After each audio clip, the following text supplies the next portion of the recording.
Welcome to the Change Leaders Playbook, bringing you all things delivery leadership in a podcast. I'm your host, Cliff, an experienced leader of project and program delivery teams. I'm joined here today by Ikum Kandola, the CEO of Teachify, which is the UK's leading generative AI ed tech company. They're the only company in the UK that accurately tailors teaching resources to the latest UK exam specifications, and they're super passionate about ending the injustice in the UK education sector. I'm really looking forward to this conversation, so let's welcome Ikum on board. How are you doing, Ikum? I'm great, thank you. How are you doing today, Cliff? Yeah, fabulous. Very good indeed. Great to meet you once again. We had a little chat a little while back, so it's really, really good to meet you and figure out what you were all about. But I wanted to save all of that for today's conversation. So let's get straight into it. So Ikum, tell us all about you. How did you get to where you are today? Good question. So I'm going to tell you the whole story, how I got into tech and how I started my company. So from a young age, I've had a big interest in tech. I'd say the first thing that really got me into it was through video games. So I was only about 6 years old. I went on a family wedding to India, and I met like a family friend who was from America, and he introduced me to a Nintendo DS. And from that point, I've just been completely obsessed with the latest technology. And I got a DS myself, and I got a PlayStation. And when I was about 14, I was really, really interested in games. I wanted to be a game tester myself, and I used to make YouTube videos as well, trying to show like the latest tech and the latest games and all that cool stuff. But I wasn't, unfortunately, that career path didn't quite work out for me. So I know I wanted to do something tech related, but I just wasn't quite sure what to do. So I was quite interested in cybersecurity as well around my teenage years. But once I started coding, I actually really didn't enjoy it at all. I kind of fell off computer science and I wanted to do something more like math related. And then it wasn't until I was about 18, I applied for an apprenticeship scheme to do computer science at University of Birmingham. And I got into the course, fully funded, and then I decided like that was the best path for me. When I was at University of Birmingham, I was surprised myself. I had a really, really great experience. And one of the things like I will compare that university to one of the top universities is you get a lot of people there who are really, really entrepreneurial. I always thought the top unis would have the most entrepreneurial people, but from my experience, it's the most entrepreneurial people often are not getting the very, very top grades because they're not spending all their time revising. They have things on the side as well. So I found myself a good friend group of other entrepreneurs as well. And once we lived together, I actually learned a lot off them and was really inspired by some of the other work they were doing. And then during my time at university, I actually also worked in a school to teach computer science. As in the years leading up to that, I kind of started my own business doing tutoring.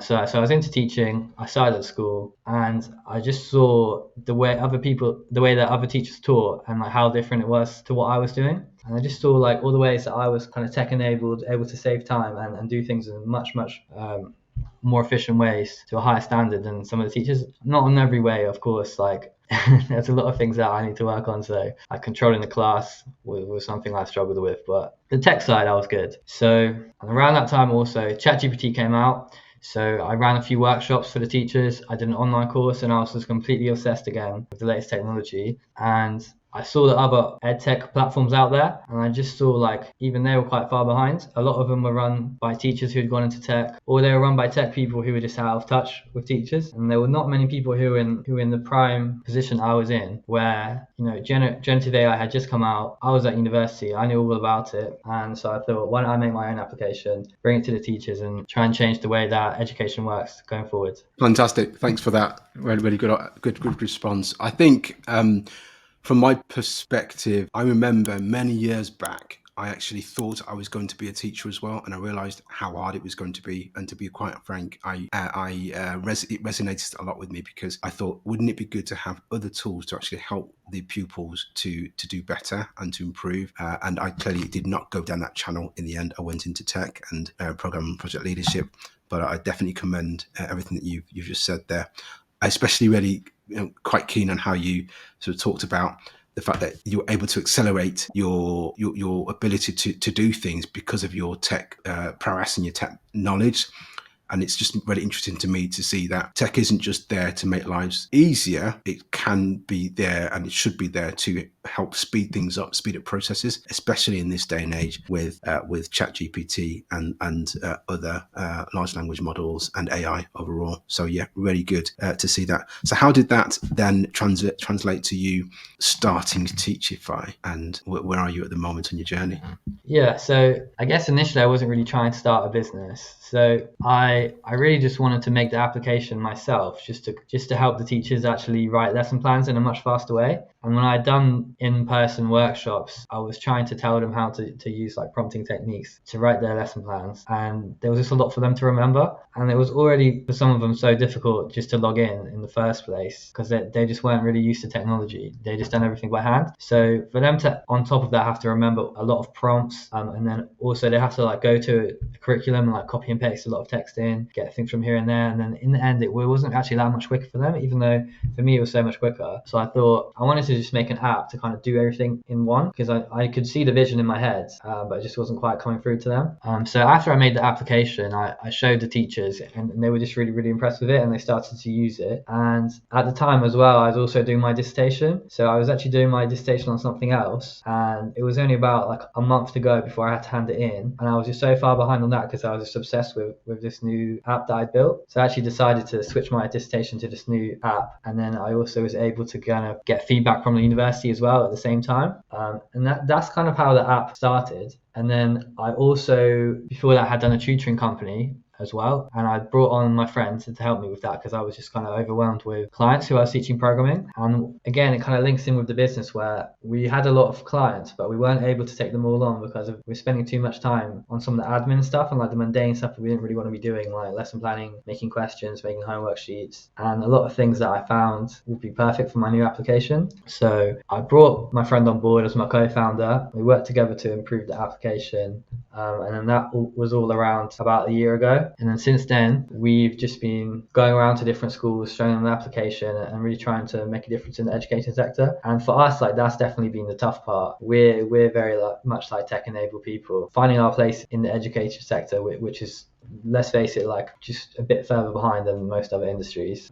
That's been the difficult part for us. So yeah, we've helped a lot of schools, and we've won a number of awards as well recently. So we're in touch with one of the Dragon's Dens. Dragon's called Theopathitis. He gave us the SBS award around a year ago as well. And then more recently, we were named Startup of the Year for the Midlands as well by UK Startup Awards in the education category. So yeah, we've just been working on a lot of our, should we say, like business weaknesses recently, which has been branding, marketing, and just getting us out there as much as possible, because the tech side is really our strong point at the moment. No, that's very much understood. And one of the things that you touched on was about finding your audience as well. So I think one of the dangers is you could go in and say, right, anybody in education is our market, therefore we're going to pinpoint all of them and try and be one thing that fits all areas. Now, I suspect that wasn't the case. So how did you go about finding out your audience, your market, and making sure that the product that you were delivering on actually meets that market? Yeah, great.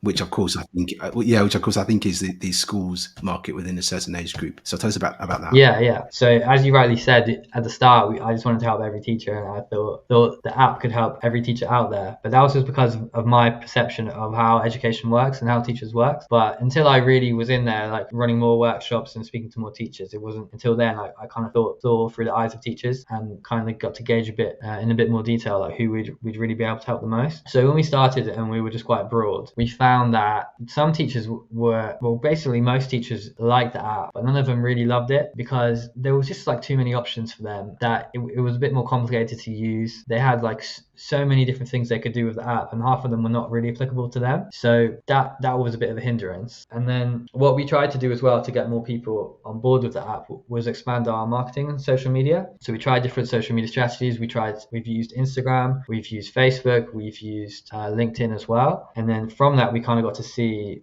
actually, we even used TikTok recently as well, which I'll get onto. And from there, we kind of got to see like which kind of teachers like the app the most, and in what different ways. So we found that the younger generation of teachers like the app a lot more, because they were much more open-minded to using AI. The older teachers were a bit more stuck in their ways, and they also had a bit more family commitments as well. So they weren't able to give up their time to kind of say like, would you be able to spend some time like having like this new application? They just didn't seem to have as much incentive to do that. Whereas the younger generation, they've seen ChatGPT come out. A lot of them just come out of university and had used ChatGPT for all their university assignments. So they were completely obsessed, and they wanted to do something teaching related as well. So we found from the social media we had a lot more success with younger generation, and that's why we've also targeted TikTok recently as well. And we found it's much easier to expand our reach that way, and going viral on TikTok rather than through other social media platforms instead. Understood. And what led you to sort of think, actually, now we found our market in terms of the teachers within specific type of school with a specific persona, so to speak? How did you arrive at that? Was it, as you said, looking at the age group and trying to test it out with certain people, or something different? So we actually failed a lot of times first, to be honest with you. We tried a lot of other routes. We tried to speak to a lot of teachers, go to a lot of schools, and then we just felt we were just failing a little bit at trying to get out there. So I'm actually also on an incubator scheme with University of Birmingham, and as part of that, I'm able to get business advice. So I had a lot of meetings with them. They introduced me to a lot of other people, and I spoke to a lot of other founders from companies around Birmingham as well. And it was mainly through speaking to them that I was able to kind of step back and see what was happening. And I found success from another founder called Sasha, who was really good at TikTok, and she had a company called Natty, which sells helmets. And I kind of didn't really believe that TikTok would be a good avenue to start with. But once I saw her success on TikTok and some of her videos had like millions of views, I kind of started to see a vision that way. And she told me to speak to some other newly qualified teachers as well, and I kind of found a bit of the community on TikTok that way. So once I found that, I kind of saw my way into the market a bit better, and I went from there. And then like some of the failures I had before was we tried on Instagram more to target teachers, but they were like slightly older, and we just found like a lot less traction with them. And on top of that, we looked at the other companies which do similar things to us, so other edtech companies around AI, and we saw that what they did, but we also kind of saw what they did that was failing as well, which was on Instagram a lot. And like sometimes you got to think like do something different to what everyone else is doing. Like if they zig, then you got to zag. And yeah, once we just had to keep iterating, keep trying different things, and that's how we finally got through with the TikTok. Yeah, I really like that analogy. The iteration, almost using the right channel of marketing, actually helps you to identify your audience and the right target audience in the first place that are likely to use it in terms of the demographics, which is quite interesting. It's funny enough, I'm reminded, only today I read a story about, do you know, this is not even a tech company, do you know the company Stanley, who create those amazing mugs that are almost indestructible? They're like 100-plus-year-old company, and they launched that, I think, in 2016, this large cup for construction workers, and it didn't go very well. It was like three years in the making and didn't actually go very far. And so they tried to can it, and then a group of mothers, I think, who had like an Instagram group, they decided it was really good, and they put a post about it, and that went really, really well. And they actually convinced Stanley to give them, I think, 5,000 or so orders, which sold out really quickly. Then they got another 5,000, they sold out within hours. And then they realized that through accident, they found their audience and their market by going through a different channel, which was indirectly through Instagram or social media. And then they found their true market. And since then, I think they've sold in excess of 10 million of those cups up to 2023, which is just, when you said that, it just really reminded me of that channel, because it's accidental, it can be, but it goes by, it's kind of not giving up on the vision that you've got for a product, the fact that it can work. And this company, Stanley, almost gave up on it until they realized an opportunity came, and it gave them a chance to make a lot of gains from it, and it's taken off in a significant way. So yeah, really good analogy from you there. Good example around how that's happened for you, and you found your audience. So now that you have done that, you found your audience, I'm really keen to just think about the journey of creating the products in the first place. I know you said that it's your strong point, but you're as a tech company. However, I'm yet to see a development life cycle that's gone quickly or easily. Yeah.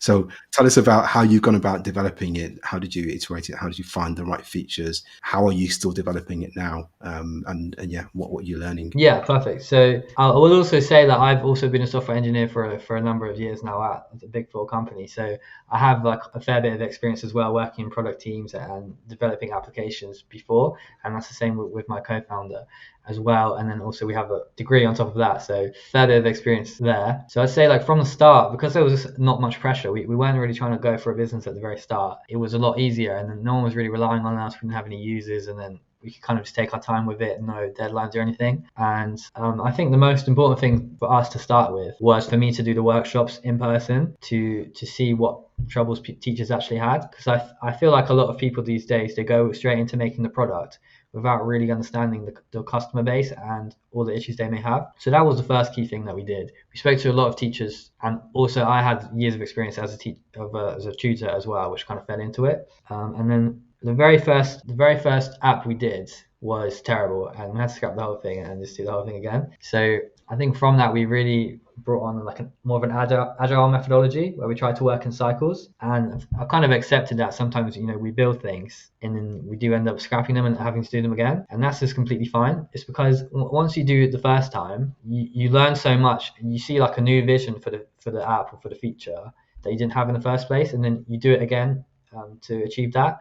So you're not really like wasting your time from doing that failing in the first place. So like from a technical perspective, the first app I built, I used a whole different like technology stack and had a whole different look to it as well. And it's only once I'd gone through and built the whole thing that I was able to see all the pitfalls that I had done using this technology stack, which at the start I wasn't really able to see. So the first development of the app took about 4 months, and then I pretty much had to start the whole thing again with my co-founder, and we actually brought in another expert as well in web app development to help us, and he advised us on how to like avoid all these pitfalls along the way. And we used a much more up-to-date tech stack, which is it's called Next.js, which I've seen they've used it for other big websites like OpenAI even use it for ChatGPT, use it for Twitch, a lot of websites like that. So yeah, those are like the biggest learnings I've had so far. Fantastic. What would you say to somebody then that was going on that development cycle about the development of a similar type of product, or something that's got not the same features but something that does something similar? What have you learned that you'd say, actually maybe we should not do this, or maybe we should do this next time around? I'd probably say I tried to do everything myself at the start, and I tried to do everything from scratch just by myself. And going back, I think that wasn't really necessary. Like, it's okay to ask other people for help. It's okay to even like get another app as a starting point, a template, or even use like a more simple technology like kind of drag and drop low code platform as well. I think could have achieved a lot. And from doing that, you make the app much more easy to maintain. And if somebody does come to you with a new feature that they would like, it's much easier to implement it quickly, and there's much less bugs. So I think it was kind of like part of my pride at the start. I wanted to do everything myself, and I'd also was kind of doing it also for fun, as like a coding project almost. That has meant like some of the development's taken a little bit longer, and it means when we've had new people join the team, they have a lot more to learn to be able to actually do something with the app. And I think I also had an idea that we would just keep adding more and more features to the app. But now I see things in a different way. It's more like we make a feature for the app, we throw it out to the audience, get their feedback, and then we might even like remove the feature. And actually, like as we go through, the app is more and more tailored to the teacher rather than has more and more features than what I initially thought. So that's another thing that I've learned, and I would definitely recommend. Very interesting point, because I think what you're saying is that lots and lots of features isn't necessarily the right way. It's about figuring out which of those features matter the most and focusing your efforts on those. But you can't do that until you actually get it out there in the first place and reach your target audience, so you can find out what they actually really need day to day. So that is really, really good advice, really good counsel.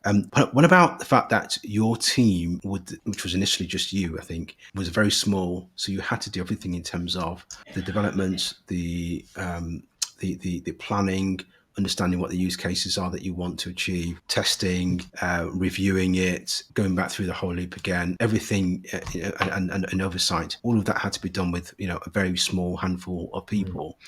What did you learn from that process? And do you think now that there's things that we can do in, say, for example, if you're working in an enterprise environment, that you can do that to make your life easier and more efficient based on what you've learned working in such a small team delivering a meaningful product? Yeah, I say that's probably been one of the biggest challenges, is like doing so much with so little resources. I think one thing that's been like super important is that if it's your own project, your own company, and you have some kind of ownership of that really drives you. And if you work in a big corporation, I think that is one thing that's lacking a little bit. But I think there's any way within your enterprise that you can kind of get some kind of ownership or have some kind of separation of of like, I'm doing this feature, and then you can kind of put your name to it. That for me is like really, really motivating as well. Another thing as well is I've had to be really, really strict with my time. So I've had to to turn a lot of things down, turn down unnecessary meetings, and like turn down unnecessary features, things like that. I've had to be super, super strict. And then this point is more for startup founders, less so for big enterprises.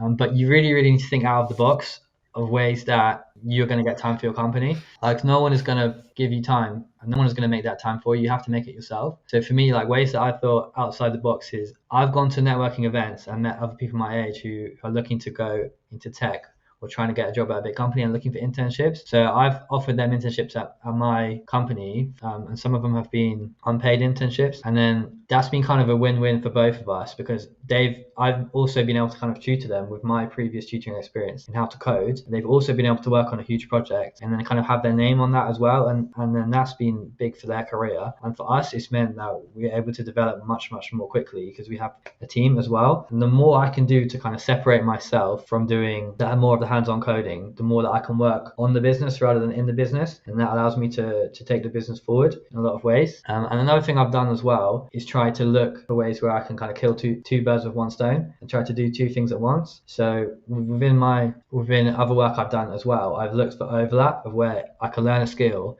that would also be useful for my company. And then when I work on that skill, it kind of feels like I'm working on my company at the same time, even though I'm actually doing something for someone else. Yeah, very good. I like that. So it's a good efficiency tool. I'm always on a personal mission to do more with the same amount of time. So a couple of things you've mentioned there about utilizing people and also the cost reduction for your business as well.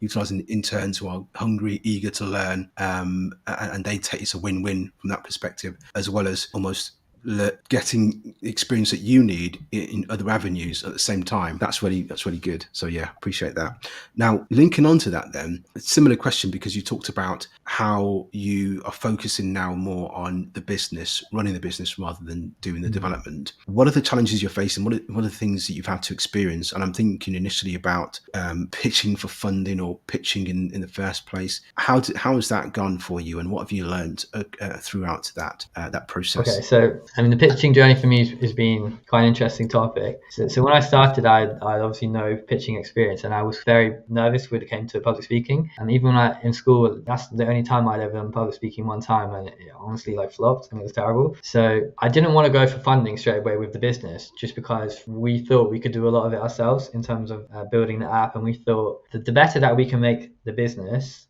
when we go for funding, the better deal that we can get. So we thought we were able to put it off a little bit and develop more of the app, which is what we've done. And then in terms of pitching, the big experience I had with pitching was when I went to an event, a Times Higher Education event in Exeter, where I pitched to about 100 people who were from university leaders from across the country. And that was my first big chance at pitching. So to prepare for that, I put a lot of time in just using my whole network of founders, speaking to them about how they also did their pitches. I tried to read their pitches. I went on LinkedIn as well, and I found some of the most inspirational people to find, and some of them had their pitches on their LinkedIn. So I was able to read through there, and I also found through Y Combinator, I saw people who had won a place on Y Combinator and looked at their pitches as well. So for example, you can find a lot of those online, for example, like Airbnb. And I took the main themes from all of them and kind of collated them all together and used that to plan my pitch. The main things were like the problem statement of the app, what we're solving, the audience, a lot of different things like that. And then once I made the pitch, I had to practice it again and again and again. And then when I actually did the pitch as well, I was so nervous. So I did a few breathing exercises before, and honestly, I was so nervous. It felt like almost like an out-of-body experience when I was just waiting to go up. I couldn't really focus on what anyone was saying. I was just so nervous about my pitch. And then I went up and I performed it, and I would say it went quite well, but honestly it wasn't as good as I wanted it to be. And I felt like being on stage and having all that pressure and then not performing as much as you want actually has been the biggest motivator I could possibly ask for now, like perfecting my pitch after that. And I think a lot of the time people underestimate like your emotions, and you think like you can put the time in to do something really well, but when you have the emotion there as well, it's just completely different. If you've actually like failed on the stage or kind of embarrass yourself. I'm not saying that I completely did that, but if you did, I feel like that would just motivate you in a completely different way. So like putting myself out there, doing that, and then after that point, only a few weeks later, I entered another pitch competition. I won the pitch competition, and when I was pitching in front of those people, it was about 40 people instead. It just felt so comfortable to me. I could just talk on stage. It was just like talking to one person, like I knew everyone already, and I'd already done the pitch before, so I knew it all off by heart, and the questions were quite similar from the first time around. So I would say, like, if you want to improve your pitching, you need to go out there and just pitch as much as possible, get the feedback, and fail quickly. And the quicker that you can fail, the quicker that you'll get that kick up the arse to actually try your best and improve your pitch and move forward. Fantastic. And I suspect that, well, in fact, I'm sure that pitching for funding, which is going to be very nerve-wracking, is going to be very similar to a project leader giving an update to a board or a group of executives pitching for funding to keep their project going or keep their program moving forward. So those same skills really apply. And yeah, I think there's a lot to be learned around that. I didn't realize that Y Combinator had some pitches online, so I might look at that as well, because I'm sure I can benefit from that, just from the point of presenting really, really succinctly and powerful messages that actually get people to do action. So yeah, thanks for that tip. Right, so the next thing I wanted to just touch on really was about the future of Teachify. What does it look like for you? Where would you love it to be in the future, so 3 years, 5 years from now, and how's that going? Yeah, so it's honestly hard to say. There's so many ways that it can move forward. I think it's highly dependent from a technical perspective on what's going on with AI. So we keep very up to date. So recently we've added some new features where you can, for example, put a link to a YouTube video and we can take resources from there. And what we're likely to see with AI is, at the moment, it's very good with text. It can do images and it can do videos, but we're going to see that improve a lot going forward. So like already we were able to take a YouTube video, turn that into a resource. I think soon we'll be able to take some data, for example, like from a textbook, and turn that into a video as well. And well, first will come images, then will come videos, but I could definitely see that going forward. And then that will be like much more interactive way for teachers teach their students. And in terms of the rest of the business, we're just looking more at helping the future generation of teachers. So we're going to work with more educational institutions who actually teach teachers. So universities, University of Birmingham, for example, we're going to look at working with the lecturers there, helping them create the course next year, and then try to integrate some AI into that to make sure teachers have more time for their students, and to try to improve the level of their lesson planning as well. Fabulous. Yeah, it sounds pretty exciting, to be fair. So with that, I'm also interested in just what you've learned about being a leader, because you've had to lead by example, by getting your hands dirty and coding and picking up what you needed to and pivoting with a new stack once you realized the first iteration wasn't where you wanted it to be. What is this whole process so far, and your business taught you about how to lead and how to lead teams and how to even lead yourself? Yeah, for me, that's been a big learning journey. At the start of my business, I didn't have a lot of experience as a leader, so I've kind of just learned from being thrown into the deep end and learned from experience. So I've managed a lot of people in the team so far, probably around 10 people I've had to lead, so I've kind of built it up from there. So I'd say the first thing is everyone in the team needs to be able to depend on you as the leader. So you need to be confident and you need to know your stuff. You need to be able to give everyone instructions, give them feedback, and they should be able to rely on you. So it's not acceptable to be working less hard than anyone else, really, because it's your business, your company, you're the leader. I would say also from my journey, it's kind of been, like I said before, like get out there, fail quickly, and then improve on it. So some of the things that didn't go so well for me at the start was I was a little bit too soft as a leader. And then some people didn't take the business as seriously as they should have done. Especially like just starting out, it's harder for them to see the vision, and it's harder for them to see my commitment level. So I think your leadership style, it needs to be also kind of tailored around who you're going to be speaking to. So I come from a tech background, and then tech people are very different to people in other sectors. And then I find it much more easier to get along with tech people, and I think much more functionally. So I can give them instructions and then they can perform them. And I'm very good at giving clear instructions. But then I meet some people from other sectors who are much more like people orientated. And then for them, it's much more important for me to spend some time getting to know them. We go out for lunch more often, drinks after work, things like that, which will make a much bigger difference. And then they kind of see you in a different way, and then they're much more comfortable to come to you for questions and things like that. So I've kind of had to learn that not everyone thinks the same way I do, and then try to be more empathetic to different people, and then adapt my leadership in that style. Yeah, that's a really good takeaway around leadership. So it's not one size fits all. People are different. Treating them differently to get the best out of them is the right way to go. I guess with that comes with a lot of bit more effort than normal, really, because it means you've got to think more about the individual and respond accordingly. So hats off to you for that. Last question from me, in fact, second to last question, is about time management. You're juggling quite a lot of things. What are your tips around managing time really, really well to get the things done that you need to in all the things that you're up to? Yeah, I'm just obsessed with time management. It's just so important for everything I do. I do a lot. So before I started this company, I read a lot of books about time management, and I tried to implement all those things.